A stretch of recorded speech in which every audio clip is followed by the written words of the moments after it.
आज Doubtnut app download करें। Doubtnut पर अपने सभी गणित, रसायन विज्ञान, भौतिक विज्ञान और जीव विज्ञान के डाउट्स का करो सफाया। बस प्रश्न की फोटो खींचो, एक ही प्रश्न को क्रॉप करो और तुरंत वीडियो सोल्यूशन पाओ। अभी डाउनलोड करें। दोस्तों, हमको प्रश्न दिया हुआ है दो संधारित्र क्रमशः 2 व 3 माइक्रोफैराड के हैं जो कि श्रेणी क्रम में लगे हैं। पहले संधारित्र की बाहरी प्लेट 1000 वोल्ट पर है और दूसरे संधारित्र की बाहरी प्लेट पृथ्वी से जुड़ी है। तो पहले संधारित्र को मैंने इस तरीके से बना लिया। इसका बाहरी प्लेट मतलब जिस प्लेट से दूसरा संधारित्र नहीं लगा है वो प्लेट 1000 वोल्ट के विद्युत स्रोत से जुड़ा है और दूसरा जो है दूसरी संधारित्र के बाहरी प्लेट मतलब जो दूसरे संधारित्र से नहीं जुड़ा है, पहले संधारित्र से, उसका बाहरी प्लेट किससे जुड़ा है? बोला है पृथ्वी से जुड़ा है। तो पृथ्वी के लिए क्या हो जाएगा? विभव शून्य हो जाएगा। प्रत्येक संधारित्र पर आवेश तथा भीतरी प्लेटों के विभव ज्ञात कीजिए। तो प्रश्नानुसार हमको क्या ज्ञात करने बोला है? हमको भीतरी प्लेटों के विभव ज्ञात करने बोला है, मतलब Vc का मान हमको ज्ञात करने बोला है। या फिर इसको ऐसा भी बोल सकते हैं कि संधारित्र इसको और इसको, इन दोनों संधारित्र के सिरों पर विभवांतर क्या हो जाएगा? VAC और VCB, ये हमको ज्ञात करने हैं। ठीक है दोस्तों, तो हम क्या करेंगे? सबसे पहले आवेश की गणना कर लेंगे। आवेश की गणना दोनों संधारित्रों में समान होगी और दोनों संधारित्रों के तुल्य धारिता वाले संधारित्र के लिए भी समान होगी। तो हम तुल्य धारिता निकाल लेंगे। तुल्य धारिता के लिए सूत्र क्या होता है? श्रेणी क्रम में तुल्य धारिता CE, उसका मान क्या होगा? दोनों के गुणनफल और दोनों के योग के अनुपात के बराबर होता है। तो 2 गुना 3 बटे 2 धन 3 बराबर 6 बटे 5 माइक्रोफैराड के बराबर होगा।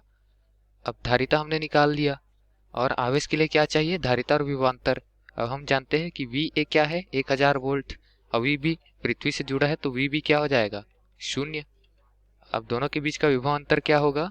VAB। अब VAB कैसे निकलेगा? VA ऋण VB बराबर 1000 वोल्ट ऋण शून्य। तो ये क्या हो जाएगा? 1000 वोल्ट विभवांतर आया है। दोनों विभवों का अंतर 1000 वोल्ट आया है। अब इससे क्या करेंगे? हम आवेश निकालेंगे। तो तुल्य धारिता में आवेश Q, आवेश को दर्शाते हम, और Q का मान क्या होता है? धारिता गुना विभव के बराबर होता है। धारिता हम लेंगे तुल्य धारिता और विभव हम लेंगे दोनों सिरों के बीच का विभव। तो तुल्य धारिता हमने लाया है 6 बटे 5 माइक्रोफैराड और विभव क्या दिया है हमको? 1000 वोल्ट। तो दोनों का गुणा करने पर हमको माइक्रोकुलाम में आवेश कितना मिल सकता है? आवेश हमको मिलेगा 1200 माइक्रोकुलाम। इसको हम क्या लिख सकते हैं? इसको माइक्रोकुलाम को मैं कुलाम में बदलूं तो 1200 गुना 10 की घात ऋण 6 कुलाम लिख सकता हूँ। या फिर उसको ऐसा भी लिख सकते हैं कि 1.2 गुना 10 की घात ऋण 3 कुलाम। तो ये तो हो गया हमारा आवेश। और आवेश क्या रहेगा? जो Q आया है, मतलब तुल्य धारिता में आवेश, वो पहली धारिता में आवेश और दूसरी धारिता में आवेश के बराबर रहेगा, क्योंकि आवेश श्रेणी क्रम में बराबर रहता है। अब आवेश निकालिए। अब आगे हमको क्या बोला है निकालने के लिए? प्रत्येक संधारित्र के लिए विभव की गणना करनी है हमको। तो पहले संधारित्र के लिए विभव क्या होगा? VAC। VAC का मान हमको कैसे पता चलेगा? आवेश और धारिता से। तो VAC मतलब विभवांतर क्या हो जाएगा? QAC बटे CAC। तो दोनों के बीच का आवेश क्या है? 1.2 गुना 10 की घात ऋण 3 मतलब Q1। और उसके धारिता क्या है? उसकी धारिता हमको प्रश्न में 2 माइक्रोफैराड दी हुई है, तो उसको हम फैराड में लिखेंगे 2 गुना 10 की घात ऋण 6। गणना करने पर VAC का मान हमको क्या मिलेगा? VAC का मान हमको मिलेगा 600 वोल्ट। इसी तरीके से हम VAB की भी गणना कर लेंगे।